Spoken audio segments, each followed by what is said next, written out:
Now's a good time to remember where tequila's story truly began. In 1795, Cuervo invented tequila. Cuervo. What are you doing here? Cuervo. Anytime someone says Cuervo, I show up. Well, I do know that to be true, but even during ad reads, like... Cuervo. I think he could lay out, especially for one of our great partners. Sweet, delicious Cuervo. Since then, Cuervo has stayed true to its roots. The same family, the same land, the same passion. Cuervo. So, enjoy the tequila that started it all. Cuervo. Cuervo. The tequila that invented tequila. Proximo. Cuervo.com. Please drink responsibly. Cuervo. What does Zyn give you? Not just smoke-free nicotine satisfaction, but real freedom. Freedom to do what you love and choose your rewards. With Zyn Rewards, you can redeem points for premium tech, outdoor gear, and gift cards to your favorite retailers. Find your Zyn and keep finding rewards that fit your lifestyle at zyn.com/rewards. Warning, this product contains nicotine. Nicotine is an addictive chemical. Welcome to the Big Suey, presented by DraftKings, Why are you listening to this show? the podcast that seems very similar to the other Dan Le Batard podcast. I'm sorry, I'm not going to apologize for that. In fact, the only difference seems to be this imaging. I have been tempted in restaurants just walking past tables to grab somebody's fries that if they're just there. That hasn't happened to you guys? I've done it. And now, here's the marching man to nowhere, Fat Face, and the habitual liar. This episode is, This episode is presented by DraftKings. DraftKings, the crown is yours. Nice rebound, Wah. Roy Wood Jr., I admire his hustle. I admire his humor. I admire his ambition most of all. He is now writing a book. He's written a book, and it's a great Father's Day gift, although I think you're going to have to put like a coupon in a card and pre-order it because I don't know if you can physically get it in your hands in the next week. But he's got a new book he's written, The Man of Many Fathers. Roy, it's good to see you. Thank you for making the time. I did not think you had the time to be writing a book. That's why it took 2 years to write, Dan. I did not know that a book would take that long. I thought it would be something quick and easy. I thought I would do it like other comedians, Dan, and just make a book full of jokes that I never performed on TV and trick y'all asses into giving me $30. But as I started writing, I figured, well, you know what? Let me give a damn and actually tell some stories about men in my life that actually made a difference. You know, it's a story it's a book I want to inspire you, but also let you know you're not alone in having worked with somebody who was high on cocaine and they were better than you at the job. I'm sorry for laughing, Roy. So, Roy, I know a lot about Roy's story. It's incredibly touching and interesting, and he's masking it with jokes. But I'm excited. I pre-ordered the book. I can't wait for it. Only thing better than seeing a Roy Wood show is texting with Roy, because all the jokes that he will not say on stage, I get every now and then, and they are outstanding. Oh, yeah, no, my only purpose is to let y'all know that Roy's my friend. I mean, what are you doing? Cool. Like, I don't give a damn about Roy. I don't give a damn about y'all. I would like the audience to know I got cool, famous friends. Okay, but he's on the show right now. So do we. He's with us. And he don't like y'all, though. What? He here because you got a big audience. He don't really like Mommy y'all. and Daddy are fighting. I gotta pick a side. Are you here because you don't like us? Whoa. I'm just joking. I'm joking. No. But no, my pops died when I was 16, and when I had my son, you start reflecting on all the lessons you got as a man from other men, and a lot of them did not come from my father. So as I started making a list of things I wanted to try and teach my kid, I start reflecting on what was instilled in me and where did I get that, and it came from a myriad of different people. And so I just wanted to kind of compose a lot of those different stories into one big thing. There's a great story in there that I don't think we even have time to get into now, but like the first time you stand up to a terrible boss and you choose your dignity over money, you know, like just moments like that, stories like that. So for me, it was Shoney's in Tallahassee. I don't know if you remember the great American restaurant, Shoney's, Dan. It was Is doing it dead well. now? So it's gone? Shoney's? There are no more Shoney's I nowhere? passed one on my way home from North Carolina. Still kicking.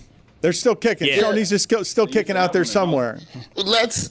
I don't know about kicking it. It's Shoney's is where single A baseball teams go to celebrate winning a 3-game series now, and I say that with respect. It's a fallen institution. When Applebee's and Red Lobster got cheaper, and they added a lot of more alcohol, it kind of kills Shoney's vibes. But my point is, if you got a supervisor you don't like, slap their ass in the face and would slap them, but make sure you don't need the job anymore. That's the important thing. Okay, I think that would be very important. I think it's also a little bit reckless, though. You're now telling people to commit a crime. I think there's an assault involved with a slapping there. You want to be metaphorical. It's only a crime if they snitch, Dan. Like, why in this scenario did the person snitch? Maybe they cool to lose a fair one, you know?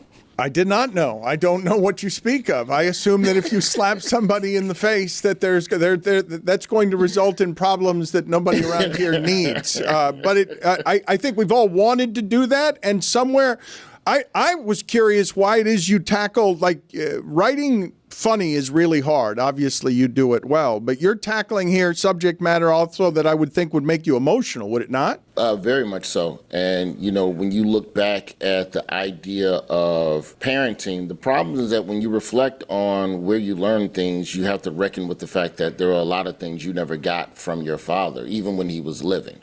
And so reconciling that is difficult.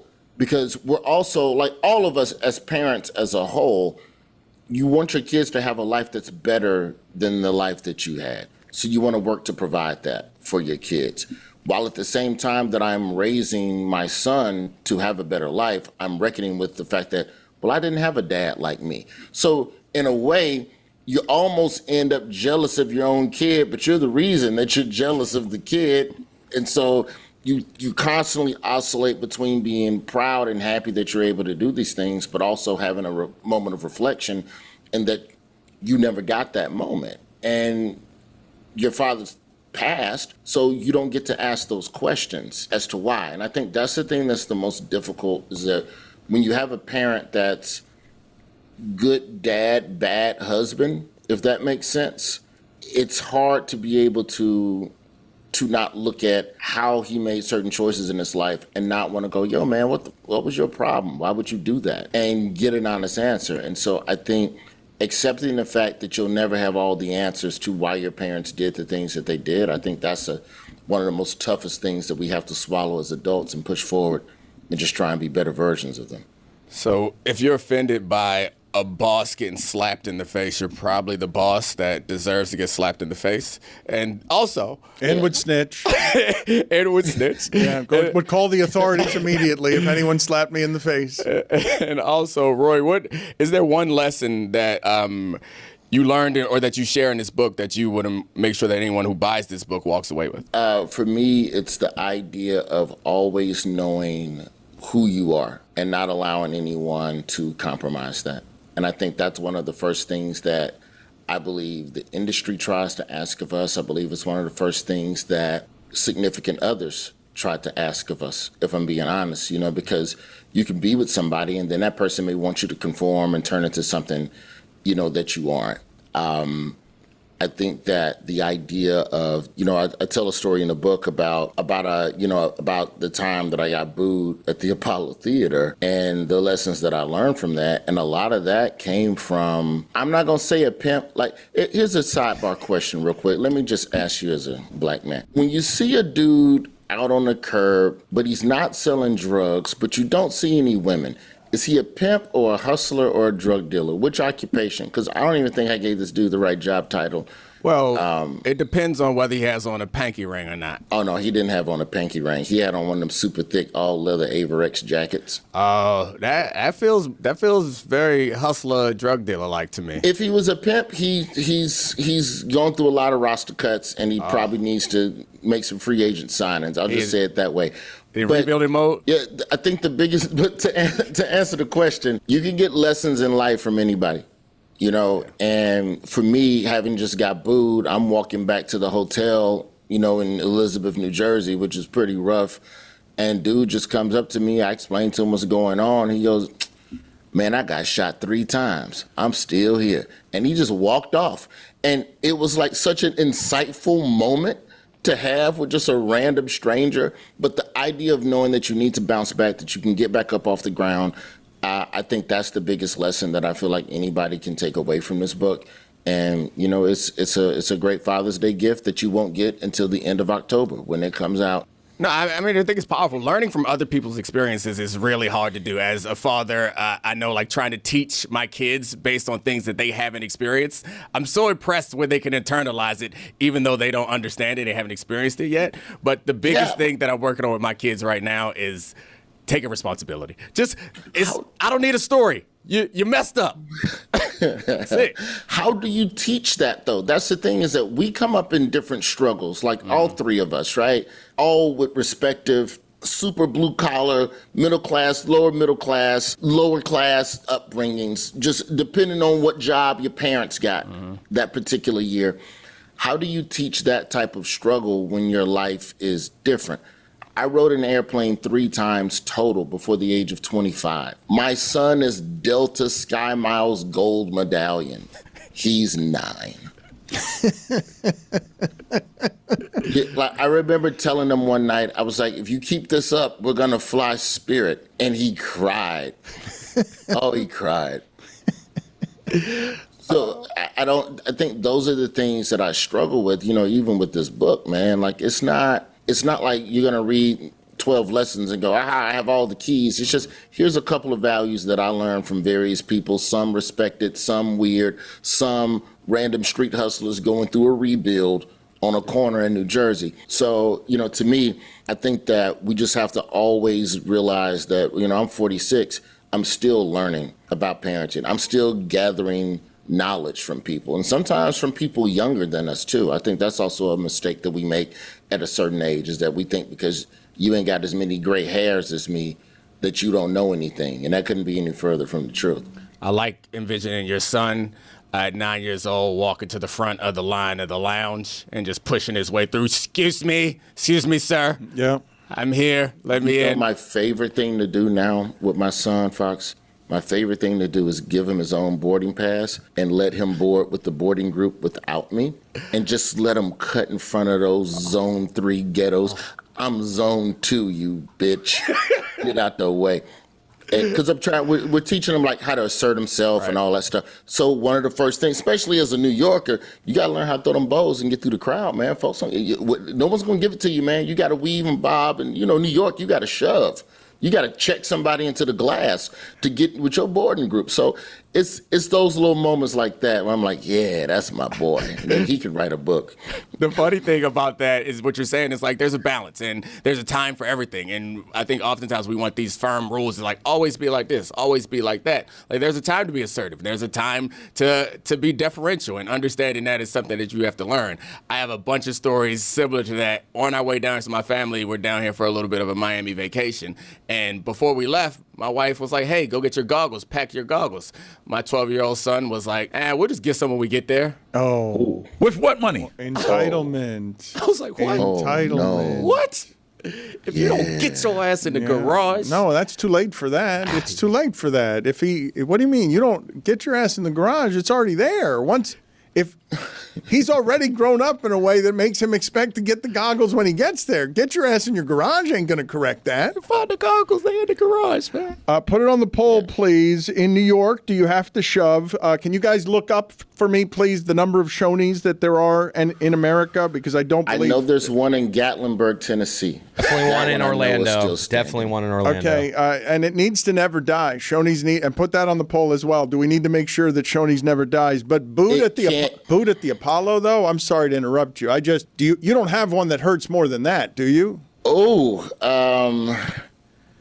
it wasn't getting booed at the Apollo that hurt. It was what happened on radio the next day. I was doing mornings in Birmingham at the time. I get booed. Now, for context, you got to understand, nobody from Alabama gets on TV. Ever. Before me, I think it was Ricky Smiley was like the only person. Like, this is pre-Ruben Studdard American Idol Birmingham talent pool, pre-Taylor Hicks and Bo Bice and all of that.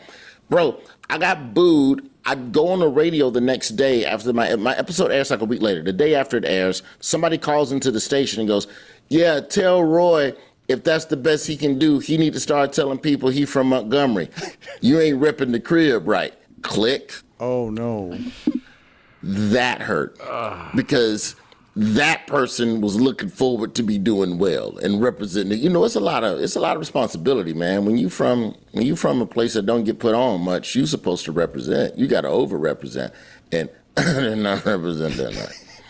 I mean, getting booed at the Apollo is kind of a rite of passage, isn't it? Yeah. I guess, but the thing that they don't tell you about the Apollo is that it's rigged against you. First of all, they shoot 3 episodes in one night with the same crowd. So by the time you get on stage as a comedian, the audience has been there 2.5 hours. You're dealing with crowd fatigue. Number 2, the drinks are $3. At least they were in 2002 when I got booed. So you got 1,500 people in Harlem who've been drinking $3 well vodka for 2.5 hours. Yeah, they just booed a kid singing a gospel song, and then here comes me. Hey, y'all, I'm from Alabama. I surely, y'all ain't got no Waffle House up here? Boo! And then you get booed, and then you go back down into this green room with all of the other amateur night acts that are all waiting to go up. And it's like if you could ever see somebody coming back from the electric chair, like after getting fried, I don't know if that makes sense. And half the room has survived, the other half is waiting to go. It's like walking the green mile, walking the green mile. So there's so many things that you're up against. Like Apollo back in the day would have a music act every episode, like a major music act. So they would shoot all 3 of those acts. So I think the night that I taped, it was Ja Rule.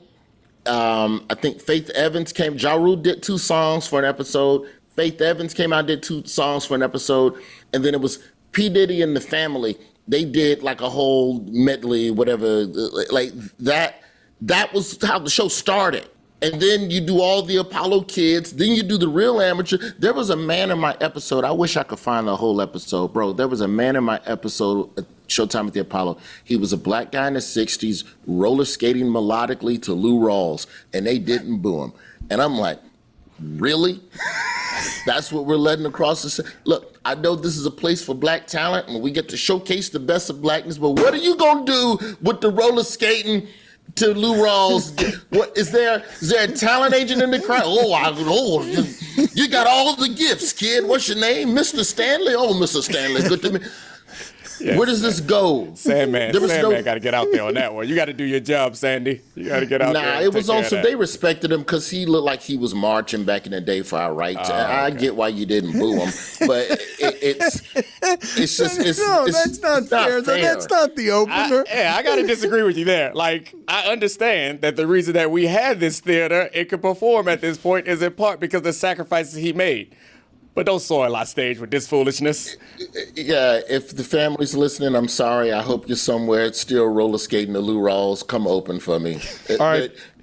Put it on the poll. Was the guy roller skating to Lou Rawls not booed because he marched during the civil rights? For our rights. He was like 65. He marched for our rights. Old. Okay, but I don't believe that's why that happened. But okay, that's where the well drinks were respectful. Just at the roller skating Lou Rawls guy. There's a respect for age. Like, Dan, you get this. Okay. There's a respect for age and experience. All right, I've got some sports questions for you before you get out of here, and I tell the people, the man of many fathers, buy his book, support the people who support us. Roy Wood is one of the greats who is supporting us, and we appreciate his time and, as I said, his ambitions. But as a Cubs fan, do you want to tell people that that Suzuki is a top 20 hitter in baseball? Like, are you beating your chest about your baseball team because you have a good baseball team?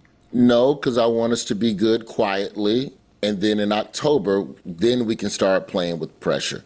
I love the fact that y'all don't cover Suzuki the way that y'all cover everybody else in the league right now. I know he's not your favorite Japanese player. I know there's one in Los Angeles that y'all seem to love a little bit more. But guess who got him in the numbers? Suzuki do, bitch. Yep, that's right. That's what I was trying to lure out of him. Pacers Thunder, do you have any thoughts there?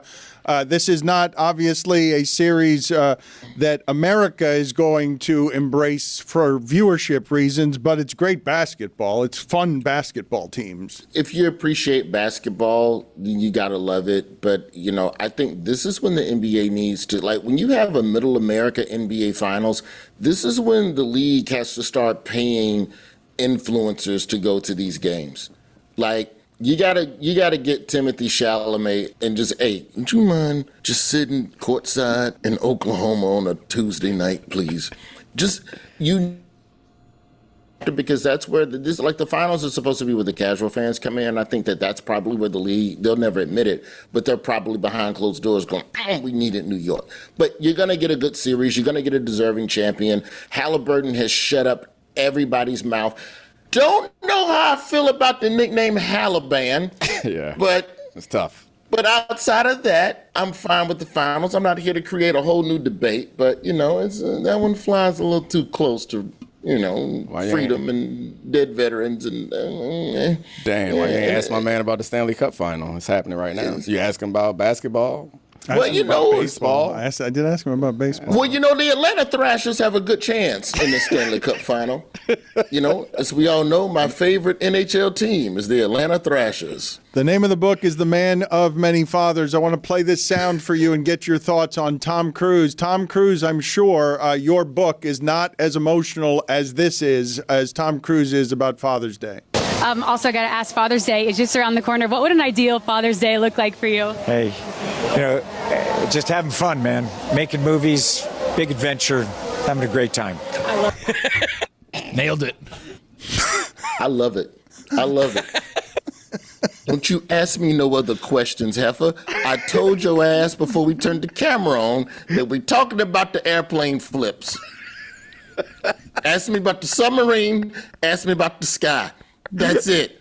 No ad libs. You're getting exactly.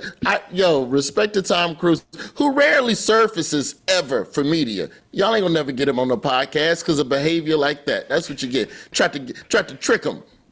That's discipline. Put it on the poll, please. Are you ever getting Tom Cruise on the podcast? Because he's so right about that. Tom Cruise ain't ever coming on anybody's podcast. Just having fun, man. Just tying up the loop here for Shoney's. Roy. Shoney's. Yeah. 65 restaurants between Shoney's and Captain D's. Wait a minute. Hold on. I'm reading here. Shoney's, which operates as Shoney's restaurants and Captain D's Don't fall for it. 65 restaurants across 17 I got states. different information. I've got 900 Shoney's in 28 states, most of them Not in a chance. Tennessee. Ain't no way. I'll fall for it. No Tony. way it's What's 900 these? left. No way. 400 in Tennessee? Like, come on, man. 24. It can't be 900 I'm told left. there are 24 in Tennessee. I'm telling you, Shoney's was the king. They had an amazing breakfast bar, but Saturdays cannot carry a franchise when Applebee's, Chili's, Olive Garden, Outback were all attacking you and coming under $10 a plate for food, and you don't have a liquor license. You were doomed from the jump. And God bless the owners because they were devout Christians and they didn't want to fool with liquor, and that's part of what happened. But you see, Cracker Barrel gave in, didn't it? Cracker Barrel tried to hang on, and then they was like, all right, now get the liquor flowing. We about to die. See what happens? Shoney's. All of our customers... Shoney's was Cracker balling. Barrel They got was too many balling. customers that be roller skating. We can do it. We can play this. We Great can time. dance. Shoney's was balling until integration. That's essentially what happened. They let a bunch of other people in the league, and so Shoney's could no longer compete. They couldn't do what everybody else could do. What is Captain D's? If I gotta ask you, Roy, thank you for being on with us. The Man of Many Fathers is the name of the book. It's available now for pre-order at crownpublishing.com. Go to roywoodjr.com. Yeah, just go to my website. It's got all, for his latest dates and shows. Thank you, sir. Good seeing you as always. All right, bro. If you're anything like me, when you were a kid, you were a big dreamer. Maybe you dreamed of being an astronaut, maybe the president of the United States, maybe you wanted to be the shortstop for the Yankees. But now, we're dreaming of something else, like owning our own businesses. But let's be honest, launching it's total chaos. Websites, shipping, your cousin wanting to collab, it's a mess. That's where Shopify comes in. They power 10% of all e-commerce in the United States, from brands like Mattel to your aunt's candle shop. Can't design a site? Shopify's got ready-to-go templates. Need help writing copy or touching up pics? AI tools. Want customers? Built-in email and social tools. And if you get stuck, 24/7 support. Real, award-winning humans. Turn those dreams into and give them the best shot at success with Shopify. Sign up for your $1 per month trial and start selling today at shopify.com/Batard. Go to shopify.com/Batard. Shopify.com/Batard. What does Zyn give you? Not just smoke-free nicotine satisfaction, but real freedom. Freedom to do what you love and choose your rewards.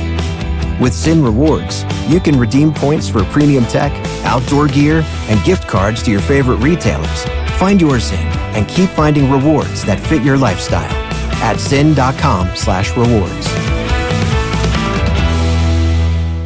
Warning, this product contains nicotine. Nicotine is an addictive chemical.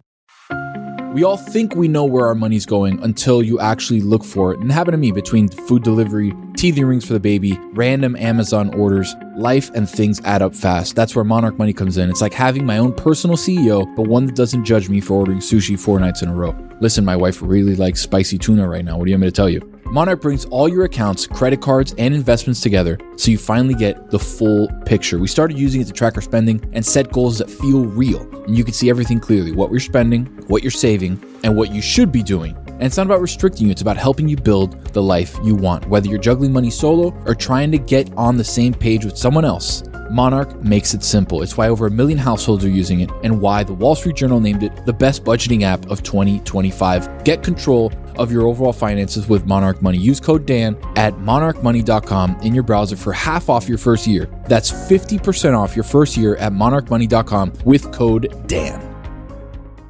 Dan Le Batard. John Zaslow, how you love that catchphrase. Bad news for opposing teams in the Triple-A.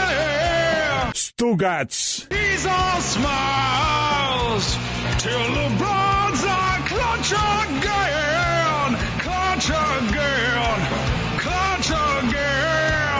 This is the Dan Le Batard Show with the Stugats.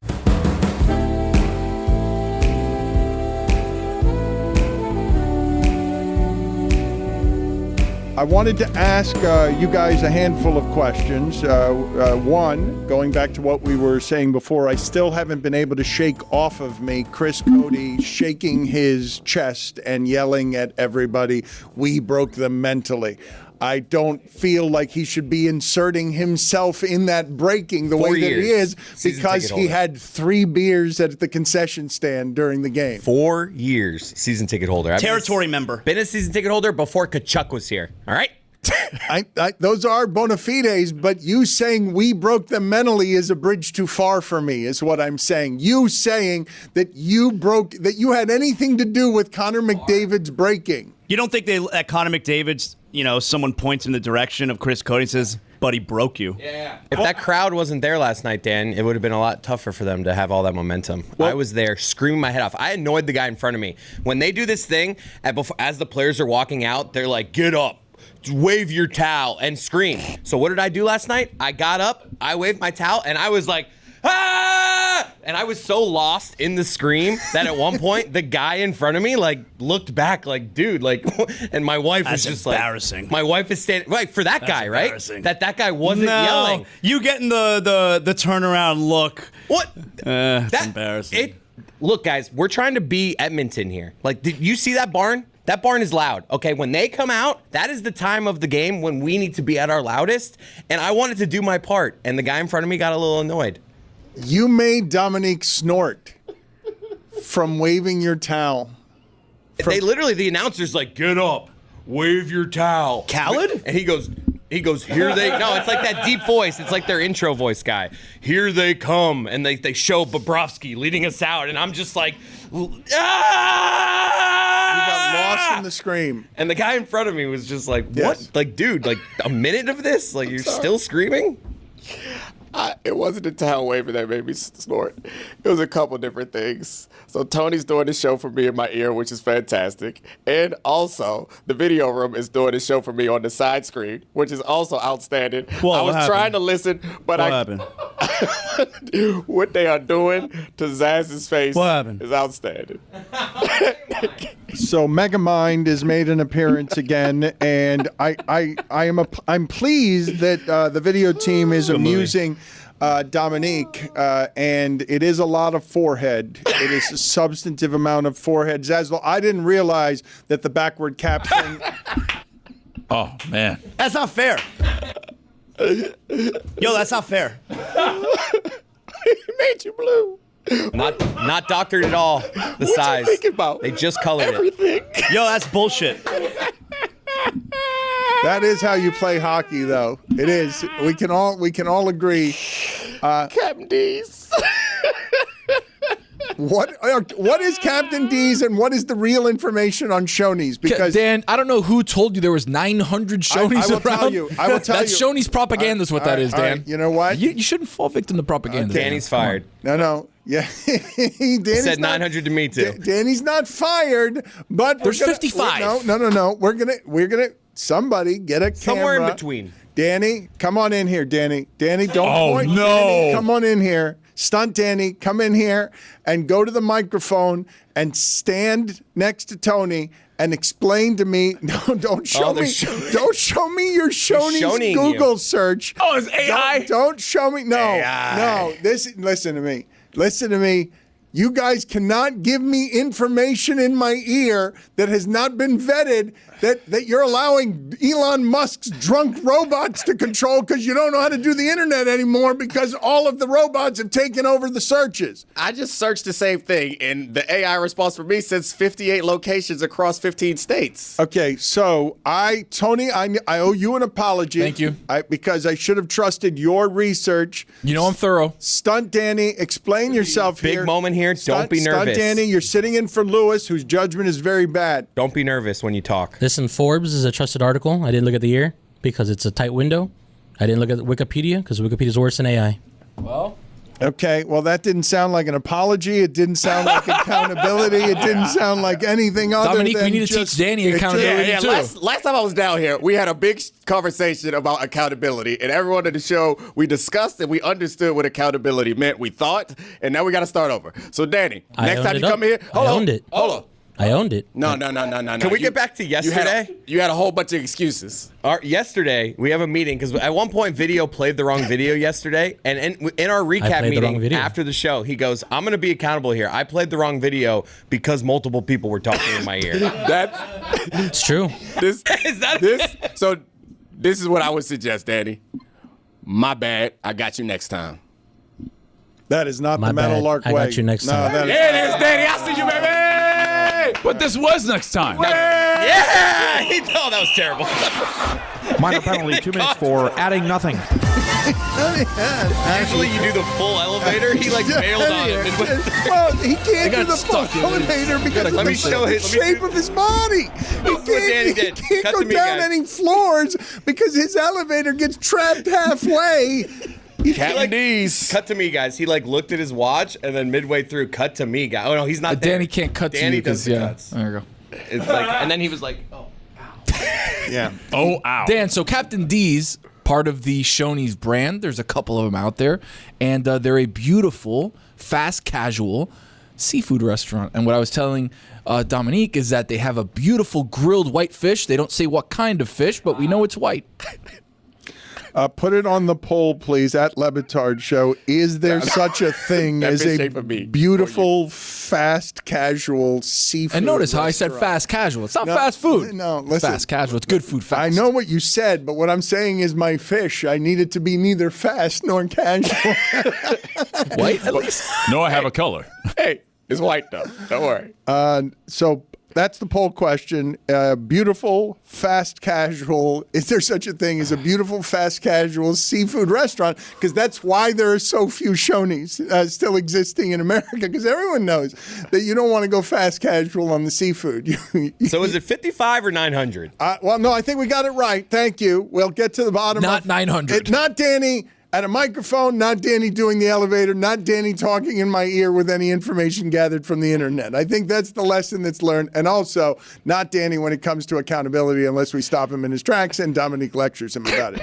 But the thing I wanted to ask you guys about both the article that Dominique led off the show with in USA Today about the pain that football players play in. When I ask you the question, Game 3, where you feel confident enough to shout at the end of a hockey season, grueling, tired, and Edmonton's been a buzzsaw. You feel the comfort of shouting, we broke them mentally. I want to ask you guys, when it comes to depth in hockey, pain of a season, length of a season, how tired human beings are at this point in the season. Are you not asking Connor McDavid right now to overcome something that comes at you in waves and does not fatigue because of the depth that it has? Do you believe in the idea that the Panthers would have an ability as champions to wear down two players over a series when everyone's tired this time of year, when you're talking about the physical imposition of will over the course of a season and how you would break someone like McDavid mentally if you were actually doing it? Do you believe? I believe the OKC Thunder have the ability to do that to anybody over 7 games. I just saw them do it to the MVP of the league. I saw the MVP of the league change hands because they did something on defense that wore down a tired champion at the end. What I'm asking you about the Panthers is, do they have an advantage over what is now possibly 4 remaining games? Because not only can they wear you down over a game and then wear you down in the third period, Edmonton has been able to overcome that through 2 games, but do they have the ability in a physical sport to actually wear someone down over 7 games where they have an advantage because 2 stars are tired? I think they do. Looking at the ice time for Connor McDavid last night, they played 20 minutes and 51 seconds. That's defenseman numbers. You don't usually see that out of a forward. He's been out there the entire game, right? And he's going to do that for over a 7-game series. He did that in the last series last year, so he has the stamina and the ability to do that.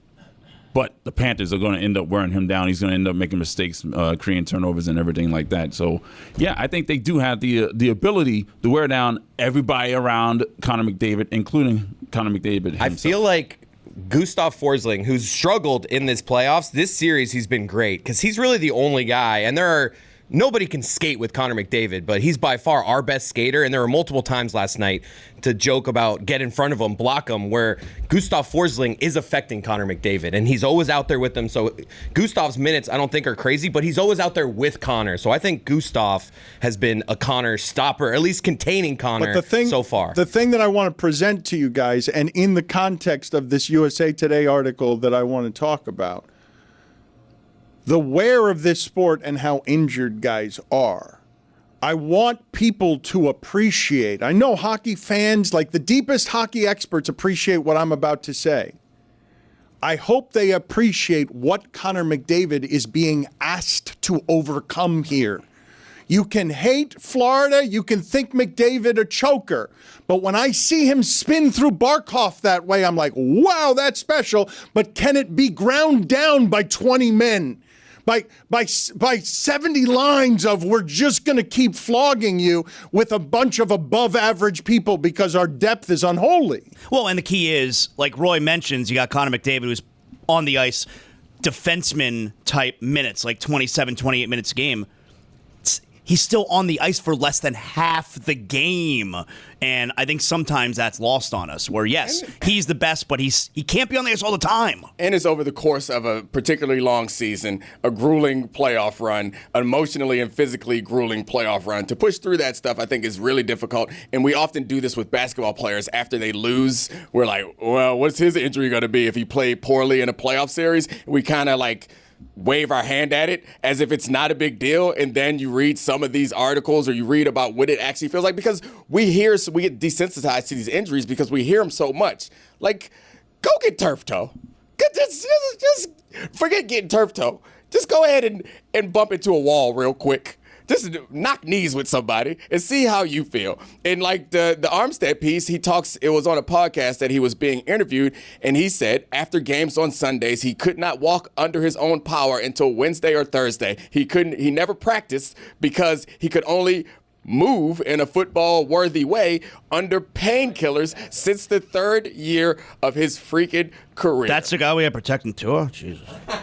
I mean, if you look at the Panthers' injuries 3 seasons ago versus Vegas in the Stanley Cup final, Aaron Ekblad played with a broken foot. Eetu Luostarinen played with a broken leg. That's crazy. Matthew Tkachuk broke his sternum on that hit. Labrum.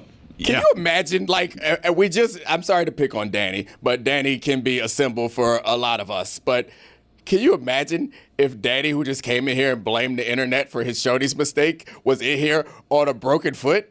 Like, you don't need your feet to Google, but we would all give him all the latitude in the world. If Danny was like, hey, 900 restaurants, we'd be like, Danny, he broke his foot yesterday, guys. take it easy on Danny. But if a football player or if a hockey player or if an athlete messes up with a fractured throat, we're like, you can't miss that block. You're out there, aren't you? We say that shit all the time. Like, you're out there, aren't you? His throat was fractured. That's not Armstead. That was the Ragnow. That was the other featured participant in this USA Today story because what these people are doing to overcome things is a bit insane, but it is normalized. I don't know how many of you saw this the other day, but there was a game-winning hit in a Mets game by Francisco Lindor, and they just casually said, "Who's playing with a broken toe?"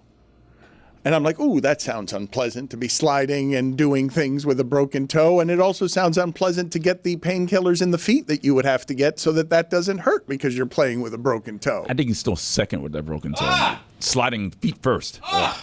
And pushing off. But fractured throat, did you guys know that was a thing? Were you guys aware that the fractured throat was? If I tell you have a fractured throat, living is not going to be the same after that. Correct? That does not heal in a way that then makes it a not fractured throat in a reasonable amount of time. Now I am using AI, what Danny used, but I'm reading here that there's really no difference between a fracture and a rupture when it comes to the throat. Good to know. I'm sure that makes Frank's throat feel better. I'd go rupture, though. I feel like rupture sounds worse. Like, if I had it, I'd rather say ruptured than fractured. You made the point that it's something that doesn't go away, which is I coach my son's flag football team, and sometimes I practice around with them. And last Friday, I practiced with them. My hip and my knee still feel terrible. And I'm limping around. I won't let y'all know it. I won't let my son know it. But I feel awful. When he says chippy game and what those hockey players feel like, just imagine running into the boards 3 times and hitting it with your shoulder. How you'd wake up in the morning. Let's look into that.